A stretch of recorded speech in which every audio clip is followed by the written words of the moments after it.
Hi guys, இன்றைக்கி நம்ம என்ன பார்க்க போகிறோன்னா மருந்தாணி செடியை தான் பார்க்க போகிறோம். மருந்தாணி செடி எவ்வளோ பெருசாக இருக்குது பார்த்தீங்களா? உங்கள் வீட்டிலே இந்த மாதிரி எவ்வளோ பெருசாக மருந்தாணி செடி வளர்ந்துருக்குன்னு சொல்லுங்கள். இது வந்து இதோட காய், இதோட காய், மருதாணி செடி காய். இது வந்து இதோட ஃப்ளவர். அழகாக இருக்குல்ல ஃப்ரெண்ட்ஸ்?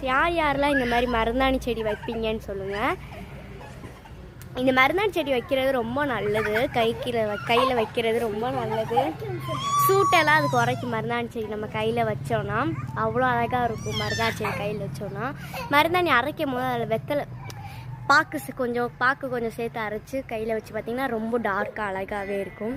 உங்களுக்கு இந்த வீடியோ பிடிச்சிருந்தா லைக் பண்ணுங்கள், ஷேர் பண்ணுங்கள், கமெண்ட் பண்ணுங்கள்.